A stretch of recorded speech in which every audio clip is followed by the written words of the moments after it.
혜진은 병원 창가에 자리를 잡고 앉아 있었습니다. 하얀 벽과 깔끔한 가구로 꾸며진 VIP 병실은 마치 고급 호텔 스위트룸을 연상케 했지요. 그녀의 손에는 오래된 사진 한 장이 들려 있었습니다. 75살의 나이가 무색하게 우아한 자태를 유지하고 있는 혜진은 창밖으로 내리쬐는 햇살을 받으며 사진 속 어린 소녀의 얼굴을 손가락으로 조심스럽게 쓰다듬었어요. 수아야, 오늘도 좋은 하루 보내렴. 혜진의 목소리는 나직했지만 그 안에 담긴 그리움의 무게는 34년이라는 세월만큼이나 깊고 무거웠습니다. 그녀는 테이블 위에 놓인 액자를 바라보았어요. 액자 속에는 7살 배기 수아와 함께 찍은 가족사진이 들어 있었죠. 그때만 해도 혜진의 삶은 완벽했습니다. 사랑하는 남편과 귀여운 딸, 그리고 부러울 것 없는 환경. 하지만 그 행복은 수아가 실종되면서 산산조각 났어요. 딸을 잃은 슬픔과 충격으로 남편과의 관계도 점점 멀어졌고 결국 이혼으로 이어졌습니다. 이후 혜진은 모든 에너지를 사업에 쏟아부었지요. 그렇게 그녀는 백만장자가 되었습니다.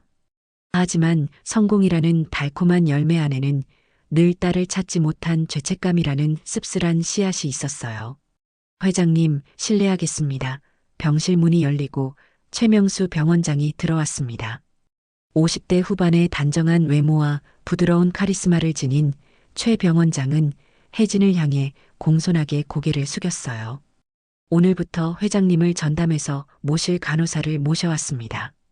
최 병원장의 뒤에서 한 여성이 조용히 걸어 나왔어요. 41살의 윤서진은 단정한 간호사 유니폼을 입고 있었습니다. 그녀의 얼굴에는 부드러운 미소가 어려 있었지요. 안녕하세요, 회장님. 윤서진입니다.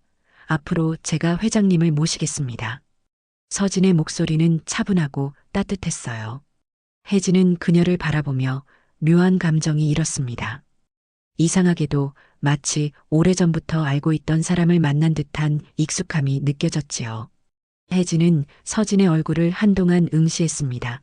서진의 눈빛에서 무언가 자신과 닮은 것을 본 것 같았어요. 하지만 혜진은 그런 감정을 드러내지 않고 담담하게 고개를 끄덕였습니다. 잘 부탁합니다. 그렇게 혜진과 서진의 첫 만남이 시작되었어요. 혜진은 까다로운 성격으로 병원 내에서 악명이 높았습니다. 이전에 그녀를 담당했던 간호사들은 대부분 그녀의 꼼꼼하고 엄격한 요구사항을 견디지 못하고 자리를 떠났지요. 병실의 온도는 항상 23도를 유지해야 했고 창문의 블라인드 각도도 정확해야 했습니다. 심지어 물 한 잔을 가져올 때도 정확한 온도와 양을 맞춰야 했어요. 간호사, 이 약은 식후 30분이 지나서 먹어야 하는데 지금 25분밖에 안 지났어요. 혜진은 서진이 건넨 약을 받지 않고 손목시계를 가리켰습니다. 보통의 간호사들은 이런 상황에서 당황하거나 불편한 기색을 보였지만 서진은 달랐어요. 죄송합니다. 회장님 정확히 5분 후에 다시 가져오겠습니다. 서진은 침착하게 약을 다시 트레이에 올려놓고 미소를 지었지요. 그리고 정확히 5분 후 그녀는 약과 함께 따뜻한 차도 준비해 왔습니다. 이제 약 드실 시간이 됐습니다. 소화를 돕기 위해 국화차도 준비했어요. 혜진은 내심 놀랐어요. 그녀가 좋아하는 국화차를 어떻게 알았는지 의문이었지만 서진의 세심함에 호감이 생겼습니다. 고맙네요. 간단한 감사의 말이었지만 혜진에게는 드문 일이었어요. 이후로도 서진은 혜진의 까다로운 요구에도 흔들림 없이 완벽하게 대응했습니다. 침대 시트를 정리할 때는 혜진이 좋아하는 방식대로 구석구석 단정하게 펴고 식사 시간에는 혜진의 취향에 맞게 음식 온도와 배치를 조절했지요. 나흘이 지난 어느 밤 혜진은 침대에 기대 앉아 책을 읽고 있었어요. 서진은 조용히 옆에서 약을 정리하고 있었습니다. 그때 서진의 입에서 작은 멜로디가 흘러나왔지요. 그녀는 무심코 흥얼거리는 것 같았습니다. 혜진의 손이 책 페이지 위에서 멈췄어요. 그 멜로디는 너무나 익숙했습니다. 그것은 혜진이 어린 수아를 재울 때 불러주던 자장가였지요. 혜진은 그 자장가를 직접 만들었기 때문에 가족 외에는 아무도 알 수 없는 멜로디였습니다. 그 노래 어디서 배웠나요? 혜진의 목소리가 약간 떨렸어요. 서진은 자신이 흥얼거리고 있었다는 사실을 깨닫고 잠시 당황한 얼굴을 보였습니다. 이 노래요? 사실 잘 모르겠네요. 어릴 때부터 제 머릿속에 있던 것 같아요. 혹시 유명한 자장가인가요? 아니, 그냥 귀에 익숙해서 물어봤어요. 혜진은 더 이상 묻지 않았지만 마음속에는 의문이 일었습니다. 어떻게 서진이 그 멜로디를 알고 있는 걸까? 단순한 우연일까? 아니면 그날 밤 혜진은 잠을 이루지 못했어요. 자신이 잃어버린 딸 수아에 대한 기억과 서진에게서 느껴지는 묘한 익숙함 사이에서 혼란스러웠습니다. 하지만 34년이란 세월이 흘렀는데 그것은 불가능한 일이었지요.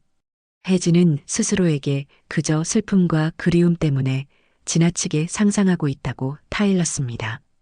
그러나 운명은 이미 두 사람을 향해 손짓하고 있었어요.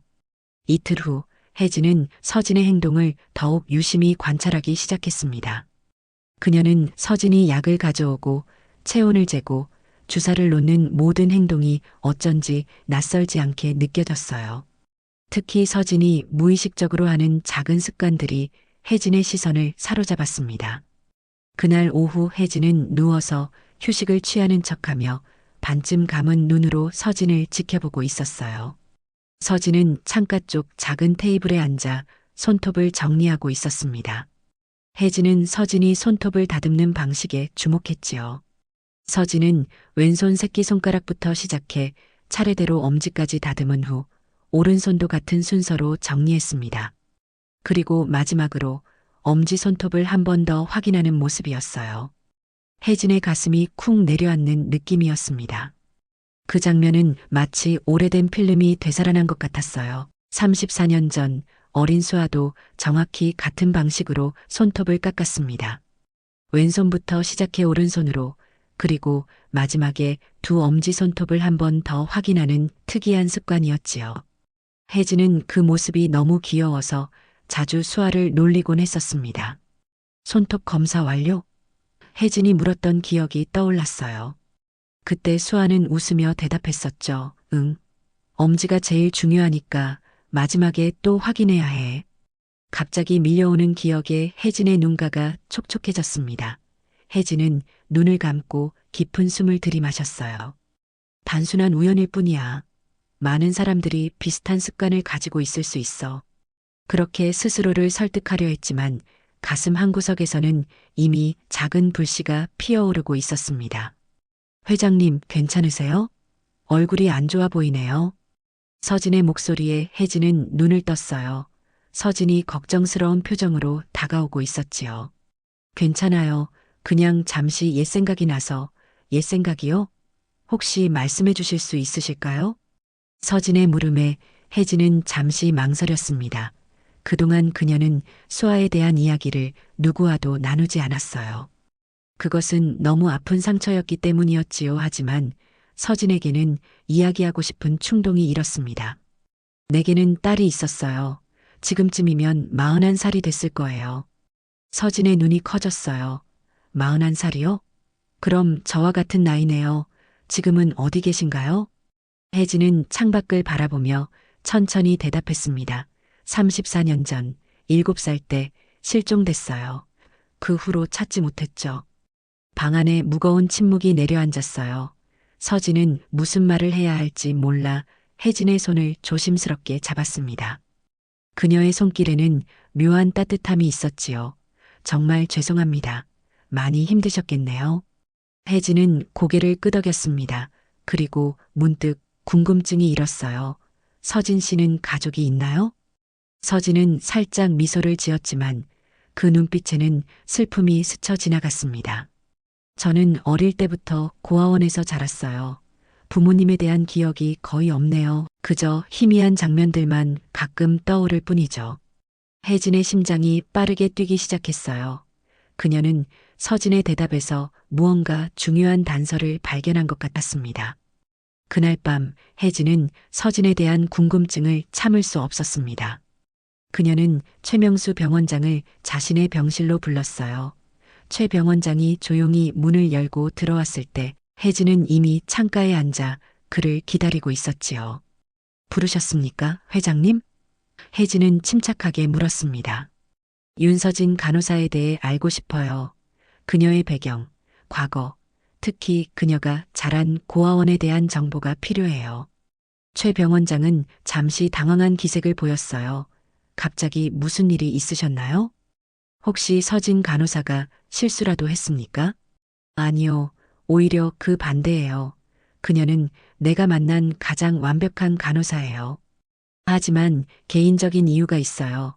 최 병원장, 당신은 내가 30년 넘게 무엇을 찾아왔는지 알잖아요. 최 병원장의 눈빛이 변했습니다. 그는 혜진의 실종된 딸에 대한 이야기를 알고 있었어요. 혜진이 병원에 거액의 기부를 하고 실종 아동 찾기 프로그램을 후원해온 이유도 바로 그 때문이었지요. 혹시 서진 간호사가 회장님의 따님과 관련이 있다고 생각하시는 건가요? 혜진은 깊은 숨을 내쉬었습니다. 확신할 순 없어요. 하지만 너무 많은 우연이 겹치고 있어요. 그녀의 나이, 습관, 심지어 그녀가 흥얼거리던 자장가까지 내 마음이 미친 건지 아니면 정말 기적이 일어난 건지 알고 싶어요. 최 병원장은 고개를 끄덕였어요. 알겠습니다. 최대한 신중하고 비밀리에 조사하겠습니다. 하지만 회장님, 너무 큰 기대는 하지 마세요. 그것이 단순한 우연일 수도 있으니까요. 알아요. 하지만 이건 내가 놓을 수 없는 희망이에요. 나흘 후, 최 병원장은 조사 결과를 들고 혜진의 병실을 다시 찾았습니다. 그의 표정은 비장했어요. 회장님, 서진 간호사에 대한 정보를 가져왔습니다. 최 병원장이 내민 파일을 열자 서진의 고아원 기록이 나왔습니다. 서진은 34년 전 8살 무렵 서울 동부의 한 고아원에 들어왔어요. 발견 당시 그녀는 기억상실 상태였고 자신의 이름조차 기억하지 못했습니다. 고아원에서 윤서진이라는 이름을 새로 부여받았지요. 혜진의 손이 떨렸어요. 그 시기는 수아가 실종된 때와 정확히 일치했습니다. 회장님, 이것만으로는 확실한 증거가 될 수 없습니다. 더 확실한 방법이 필요해요. 혜진은 결단력 있게 말했습니다. DNA 검사를 하고 싶어요. 하지만 어떻게 서진 간호사의 DNA를 얻으실 건가요? 그녀에게 직접 요청하면 그녀가 의심할 수도 있습니다. 혜진은 잠시 생각에 잠겼어요. 그리고 결심한 듯 말했습니다. 그녀의 머리카락이나 사용한 물컵에서 얻을 수 있을 거예요. 최 병원장, 당신이 도와주세요. 내가 평생 찾아온 딸일 수도 있어요. 최 병원장은 망설였지만 결국 동의했어요. 알겠습니다. 하지만 이런 방식은 윤리적으로 문제가 될 수 있다는 점 알아주세요. 이틀 후 그들은 계획을 실행에 옮겼습니다. 서진이 사용한 물컵과 그녀의 빗에서 발견된 머리카락을 조심스럽게 수집했어요. 그리고 그 샘플은 비밀리에 DNA 검사 기관으로 보내졌습니다. 혜진은 그 결과를 기다리며 초조한 나날을 보냈어요. 만약 서진이 정말 수아라면 그녀의 인생은 어떻게 변할까? 그리고 서진은 이 사실을 어떻게 받아들일까? 여러 생각이 혜진의 머릿속을 맴돌았습니다. 그러던 어느 날 서진이 평소와 다른 표정으로 병실에 들어왔어요. 회장님, 혹시 제가 병원에서 지내는 동안 뭔가 이상한 일이 있었나요? 혜진은 놀라서 서진을 바라보았습니다. 무슨 말이죠? 어제 제 물건들이 조금 달라진 것 같았어요. 그리고 병원 직원들이 저를 이상하게 쳐다보는 것 같기도 하고요. 혜진의 심장이 빠르게 뛰었어요. 서진이 눈치챈 것일까? 혜진은 침착함을 유지하려 노력했습니다. 아마 내가 너무 예민한가 봐요. 요즘 이상한 꿈을 자주 꾸거든요. 서진의 말에 혜진은 안도의 한숨을 내쉬었습니다. 하지만 동시에 호기심이 생겼어요. 어떤 꿈인데요? 서진은 잠시 망설이다가 이야기하기 시작했습니다. 어린 시절의 꿈이에요. 누군가와 함께 공원에서 놀고 있는 장면, 연못가에서 오리에게 먹이를 주는 모습, 그리고 자장가를 들으며 잠드는 기억이죠. 이상하게도 그 꿈들이 꿈인지 실제 기억인지 구분이 안 돼요. 혜진의 눈에 눈물이 맺혔지만 재빨리 감정을 숨겼어요. 그것은 수아와 함께했던 순간들이었습니다. 특히 그들이 매주 일요일마다 한강공원에 가서 오리에게 먹이를 주던 일은 수아가 가장 좋아하던 활동이었지요. 회장님, 괜찮으세요? 제가 뭐 실례되는 말을 했나요? 혜진은 고개를 저었습니다. 아니에요. 그냥 나도 비슷한 기억이 있어서. 그때 최명수 병원장이 병실 문을 노크했어요. 그의 표정은 복잡했습니다. 회장님, 잠시 시간 괜찮으실까요?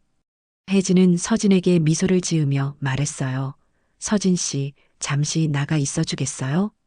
서진이 병실을 나가자 최 병원장은 혜진에게 가까이 다가와 작은 목소리로 말했습니다. DNA 검사 결과가 내일 나올 예정입니다. 하지만 회장님, 결과가 어떻게 나오든 서진 간호사에게 이 일을 어떻게 설명하실 건가요? 혜진은 창밖을 바라보며 깊은 생각에 잠겼어요. 아직 확실한 계획은 없어요. 하지만 한 가지 생각이 있어요. 내일 서진 씨를 데리고 한강공원에 가보려고 해요. 그곳은 수아가 가장 좋아하던 장소였어요. 어쩌면 그녀의 기억을 자극할 수 있을지도 모르죠.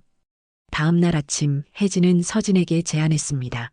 오늘은 날씨가 좋네요. 병원 밖으로 나가서 산책이라도 할까요? 서진은 놀란 눈으로 혜진을 바라보았어요. 밖으로 나가도 괜찮으신가요? 건강 상태가 괜찮아요. 가끔은 신선한 공기를 마시는 것도 치료에 도움이 될 테니까요. 한강공원에 가고 싶어요. 서진은 잠시 생각하더니 고개를 끄덕였습니다. 알겠습니다. 준비해 드릴게요. 1시간 후 두 사람은 한강공원에 도착했어요. 가을의 선선한 바람이 불어오고 노란 은행잎들이 산책로를 수놓고 있었습니다. 혜진은 휠체어에 앉아 있었고 서진이 그녀를 천천히 밀며 걸었지요. 이곳은 내가 아주 좋아하는 장소예요. 특히 저 작은 연못. 혜진은 공원 한쪽에 있는 작은 연못을 가리켰습니다. 서진의 발걸음이 멈췄어요. 그녀의 표정이 갑자기 변했습니다. 저 연못 어딘가 익숙해요. 혜진의 심장이 빠르게 뛰기 시작했어요. 정말요? 어떤 면에서요? 서진은 연못 쪽으로 천천히 걸어갔습니다. 그녀의 눈빛에는 혼란과 놀라움이 교차했어요. 모르겠어요. 그냥 전에 와본 것 같은 느낌이 들어요. 마치 오래된 꿈처럼. 그때 혜진의 휴대폰이 울렸습니다. 액정에는 최 병원장의 이름이 떠 있었어요. 혜진은 긴장된 손길로 전화를 받았습니다. 회장님, DNA 검사 결과가 나왔습니다. 혜진은 숨을 깊게 들이마셨어요. 그래서요? 최 병원장의 목소리에는 감정이 실려 있었습니다. 일치합니다. 서진 간호사는 회장님의 따님이 맞습니다. 혜진의 눈에서 눈물이 흘러내렸어요. 34년 동안 그녀가 찾아 헤매던 딸이 바로 곁에 있었던 것입니다. 운명의 장난처럼 그녀의 딸은 그녀를 간호하는 사람으로 그녀의 삶에 다시 들어왔어요. 혜진은 떨리는 손으로 휴대폰을 끊고 연못가에 서 있는 서진을 바라보았습니다. 어떻게 이 사실을 그녀에게 전해야 할까? 서진은 이 진실을 받아들일 준비가 되어 있을까? 혜진은 천천히 휠체어에서 일어났습니다. 그녀의 다리는 떨렸지만 이 순간만큼은 자신의 힘으로 서고 싶었어요. 서진은 여전히 연못가에 서서 물속에 비친 자신의 모습을 바라보고 있었지요. 혜진은 조심스럽게 그녀에게 다가갔습니다. 서진 씨. 서진이 돌아보자 혜진의 눈에 고인 눈물을 보고 놀랐어요. 회장님, 괜찮으세요? 무슨 일이 있으신 거예요? 혜진은 서진의 손을 부드럽게 잡았습니다. 이 연못에 대해 더 기억나는 것이 있나요? 서진은 잠시 생각에 잠겼어요. 그녀의 표정이 점점 복잡해졌습니다. 사실 방금 이상한 기억이 떠올랐어요. 누군가와 함께 이 연못에서 오리에게 빵을 던져주는 장면이요. 그리고 그 사람이 저를 안아주면서 수아야라고 부르는 것 같았어요. 혜진의 심장이 멎는 듯 했어요. 수아. 네, 이상하게도 그 이름이 너무 익숙해요. 마치 예전에 많이 들어본 것처럼요. 그런데 회장님, 왜 이런 질문을 하시는 거죠? 혜진은 떨리는 목소리로 말했습니다. 서진 씨, 아니, 수아야, 내 딸 수아. 서진의 눈이 커졌어요. 혼란스러운 표정으로 혜진을 바라보았습니다. 무슨 말씀이신지. DNA 검사 결과가 방금 나왔어. 너는 내 딸이야. 34년 전 실종됐던 정수아. 침묵이 두 사람 사이에 내려앉았습니다. 서진은 충격받은 표정으로 한 걸음 물러섰어요. 그녀의 눈에는 믿기지 않는다는 표정과 함께 공포, 혼란, 그리고 희미한 희망이 교차했습니다. 그럴 리가 없어요. 저는 윤서진이에요. 고아원에서 자랐고. 혜진은 천천히 가방에서 오래된 사진을 꺼냈어요. 그것은 7살 수아의 사진이었습니다. 서진은 떨리는 손으로 사진을 받아들었지요. 사진 속 어린 소녀는 확실히 어린 시절의 서진과 닮아 있었습니다. 엄마. 서진의 입에서 무의식적으로 그 단어가 흘러나왔어요. 그녀는 자신이 무슨 말을 했는지 깨닫고 놀란 표정을 지었습니다. 기억이 나? 혜진의 목소리는 희망으로 가득 찼어요. 서진은 천천히 고개를 저었습니다. 완전히는 아니에요. 하지만 단편적인 장면들이 떠올라요. 이 연못에서 놀던 기억, 누군가가 불러주던 자장가, 그리고 손을 잡고 걷던 따뜻한 느낌. 혜진은 더 이상 참을 수 없었어요. 그녀는 서진을 끌어안았습니다. 34년 만의 포옹이었지요. 서진은 처음에는 어색하게 서 있었지만 점점 혜진의 품에 안기기 시작했어요. 그녀의 몸은 기억하고 있었습니다. 그녀의 마음이 아직 완전히 받아들이지 못했더라도 그녀의 몸은 엄마의 품을 기억하고 있었어요. 정말 저예요? 정말 제가 회장님의 딸인가요? 혜진은 눈물을 닦으며 고개를 끄덕였습니다. DNA 검사 결과는 거짓말을 하지 않아. 너는 내 딸이야, 수아야. 내가 그토록 찾아 헤매던 내 딸. 서진 이제는 수아의 눈에서도 눈물이 흘러내렸어요. 그녀는 아직도 혼란스러웠지만 가슴 깊은 곳에서는 무언가가 깨어나고 있었습니다. 마치 오랫동안 잠자고 있던 무언가가 서서히 눈을 뜨는 것 같았지요. 저는 어떻게 실종된 거죠? 어떻게 고아원에 가게 된 거예요? 혜진은 깊은 숨을 내쉬었어요. 그날은 내 생일이었어. 우리는 놀이공원에 갔었지. 잠시 한눈을 판 사이에 내가 사라졌어.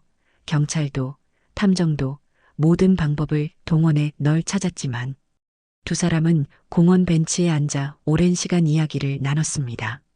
혜진은 수아가 실종된 후의 이야기를, 서진은 고아원에서의 삶을 이야기했어요. 퍼즐 조각이 하나씩 맞춰지기 시작했습니다. 제가 실종된 후 누가 저를 데려간 건가요? 이 질문에 혜진은 깊은 한숨을 내쉬었습니다. 그건 아직도 완전히 밝혀지지 않은 미스터리야. 경찰 조사에 따르면 아동 유괴범이 너를 데려간 것으로 추정됐어 하지만 그 사람이 누구인지, 왜 너를 버렸는지는 여전히 의문이지. 서진은 조용히 고개를 끄덕였어요. 그녀의 머릿속에는 여전히 많은 의문이 남아 있었습니다. 어떻게 그녀가 기억을 잃게 되었는지, 왜 그녀를 고아원에 두고 갔는지, 그리고 가장 중요한 것은 지금 그녀는 누구인가?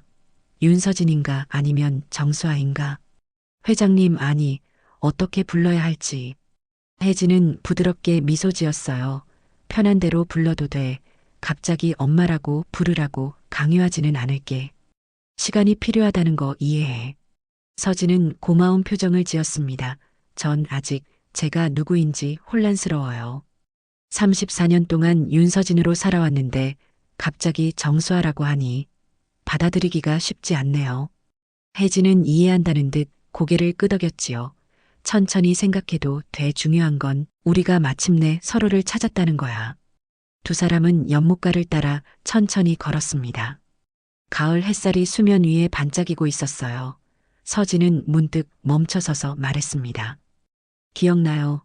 이 연못에서 떠다니는 보트를 타고 싶어 했던 일. 하지만 너무 어려서 태워주지 않았죠. 그때 저는 울음을 터뜨렸고 당신은 날 안아주며 언젠가 꼭 함께 타자고 약속했어요. 혜진의 눈이 커졌어요. 맞아. 그 약속을 아직도 기억하고 있구나.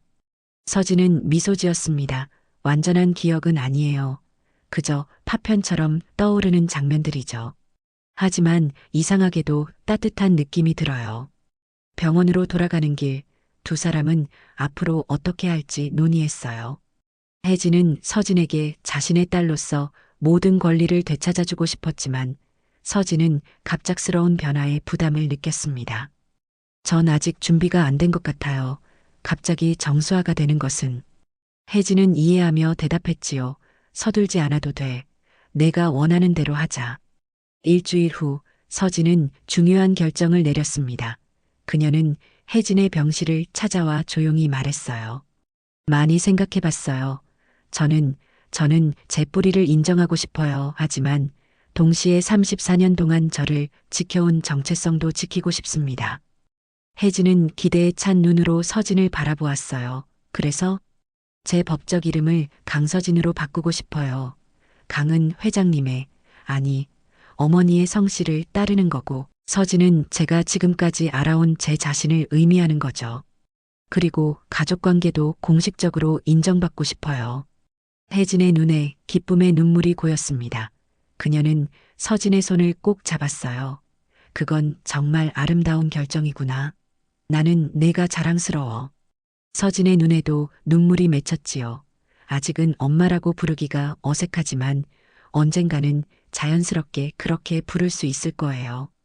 혜진은 고개를 끄덕였습니다. 기다릴게. 얼마든지. 그날 저녁 혜진은 기자회견을 열었어요. 그녀는 34년 만에 잃어버린 딸을 찾았다는 소식을 발표했고 강서진을 자신의 공식 후계자로 지명했습니다. 뉴스는 순식간에 전국을 떠들썩하게 만들었지요. 저는 오늘 여러분께 제 인생에서 가장 큰 기적을 알려드립니다. 34년 전 실종되었던 제 딸을 다시 찾았습니다. 그리고 이제 그녀를 여러분께 소개합니다. 정해진 그룹의 새로운 미래, 강서진입니다. 기자회견장에서 서진은 혜진의 옆에 조용히 서 있었어요. 그녀의 표정은 복잡했지만 눈빛에는 결연함이 깃들어 있었습니다. 그녀는 이제 새로운 삶을 시작하는 것이었지요. 기자회견 이후 강서진의 삶은 완전히 달라졌습니다. 그녀는 더 이상 평범한 간호사가 아니었어요. 그녀는 이제 정해진 그룹의 후계자였고 모든 언론의 주목을 받는 인물이 되었지요. 처음에는 이 모든 변화가 혼란스러웠지만 서진은 놀라운 적응력을 보여주었습니다. 어머니, 이 서류들을 검토해 보셨나요? 서진이 혜진의 병실에 들어섰어요. 혜진은 창가에 앉아 있었고 그녀의 얼굴에는 따뜻한 미소가 번졌습니다. 3개월이 지났지만 혜진은 여전히 어머니라는 호칭이 나올 때마다 가슴이 벅차올랐지요. 네, 다 봤어. 내 의견이 맞아. 우리가 더 많은 자원을 실종 아동 찾기 프로그램에 투자해야 할 것 같아. 서진은 고개를 끄덕이며 혜진 옆에 앉았습니다. 제가 생각하고 있는 게 있어요. 강서진 재단을 설립하고 싶어요. 실종 아동과 그 가족들을 돕는 재단이요. 혜진의 눈이 빛났어요. 그거 정말 좋은 생각이구나. 어떤 방식으로 돕고 싶어? 우선 최신 기술을 활용한 실종 아동 찾기 시스템을 개발하고 싶어요. DNA 데이터베이스 구축, 얼굴 인식 기술 활용 같은 것들이요. 그리고 심리 치료 프로그램도 운영하고 싶습니다. 실종 아동을 찾는 가족들뿐만 아니라 가족을 잃어버린 아이들을 위한 심리 지원도 필요하니까요. 혜진은 감동한 표정으로 서진의 손을 잡았습니다. 내가 그런 경험을 했기 때문에 더 많은 이들에게 도움을 줄 수 있겠구나. 내가 얼마나 자랑스러운지 몰라. 서진은 미소 지었어요. 처음에는 갑작스러운 신분 변화에 적응하기 어려웠지만 이제 그녀는 자신의 경험을 바탕으로 다른 이들을 도울 수 있다는 사실에 큰 의미를 느꼈습니다. 어머니, 한 가지 물어봐도 될까요? 아버지에 대해서요. 혜진의 표정이 잠시 굳었어요. 그녀는 깊은 숨을 내쉬었습니다. 내 아버지, 우리는 내가 실종된 후 관계가 틀어졌어. 서로를 탓하고 결국 이혼했지. 그 후로 연락이 끊겼어. 그분을 찾아보고 싶어요. 어쩌면 우리 가족이 다시 하나가 될 수도 있지 않을까요? 혜진은 망설였지만 결국 고개를 끄덕였지요. 내가 원한다면 찾아볼게. 2달 후 강서진 재단이 공식 출범했습니다. 재단의 첫 번째 프로젝트는 전국적인 DNA 데이터베이스 구축이었어요. 실종 아동의 가족들이 자발적으로 DNA 샘플을 제공하고 고아원의 아이들도 참여하는 프로그램이었지요. 개원식 날 서진은 단상에 올랐습니다. 그녀 옆에는 혜진이 자랑스럽게 서 있었어요. 저는 34년 동안 제 가족을 모른 채 살았습니다. 그리고 기적처럼 저는 제 어머니를 다시 만났어요. 하지만 모든 실종 아동과 가족들이 저와 같은 행운을 누릴 수는 없습니다. 그래서 저는 결심했어요. 제 경험과 자원을 활용해 더 많은 가족들이 재회할 수 있도록 돕겠다고요. 청중들의 뜨거운 박수 소리가 울려 퍼졌습니다. 그 중에는 실종 아동 가족들도 많았지요. 그들의 눈에는 희망의 빛이 어려 있었어요. 그날 밤 혜진은 서진에게 특별한 선물을 건넸습니다. 그것은 수아가 어렸을 때 가지고 놀던 음악 상자였어요. 이것은 내가 가장 좋아하던 거야. 잠들기 전에 항상 이 음악을 들었지. 서진은 조심스럽게 음악 상자를 열었어요. 익숙한 멜로디가 흘러나왔습니다. 그녀가 무의식적으로 흥얼거렸던 바로 그 자장가였지요. 기억나요? 이 멜로디를 들으면 항상 안전하다고 느꼈어요. 혜진의 눈에서 눈물이 흘러내렸습니다. 그래. 이제 넌 정말 안전해. 다시는 너를 잃지 않을 거야. 1년 후 강서진 재단은 첫 번째 성공 사례를 발표했어요. 15년 전 실종된 6살 소녀가 DNA 매칭을 통해 가족과 재회한 것이었지요. 그 소식을 들은 서진은 깊은 감동을 느꼈습니다. 어느 따뜻한 봄날 오후 서진과 혜진은 한강공원 벤치에 나란히 앉아 있었어요. 그들 앞으로 아름다운 노을이 강물 위에 비치고 있었습니다. 어머니, 이제야 말할 수 있을 것 같아요. 제가 정말 행복해요. 혜진은 서진의 손을 꼭 잡았습니다. 나도 그래, 우리 딸. 서진은 미소 지었어요. 기억이 모두 돌아오지는 않았지만 중요한 건 지금이잖아요. 우리가 함께 있다는 것, 그리고 우리의 경험으로 다른 이들을 도울 수 있다는 것. 혜진은 고개를 끄덕였지요. 그래, 삶은 때로 우리에게 이해할 수 없는 시련을 줘. 하지만 그 시련을 통해 우리는 더 강해지고 다른 이들을 이해하게 돼. 두 사람은 천천히 일어나 노을이 물드는 강변을 따라 걸었습니다. 그들의 발걸음은 이제 새로운 미래를 향해 나아가고 있었어요. 혜진과 서진, 어머니와 딸은 이제 서로를 단단히 붙잡고 다시는 놓지 않을 것입니다. 노을빛 속에서 그들의 실루엣은 하나로 이어져 보였어요. 마치 34년의 세월도 그들의 연결을 끊을 수 없었다는 것을 보여주듯이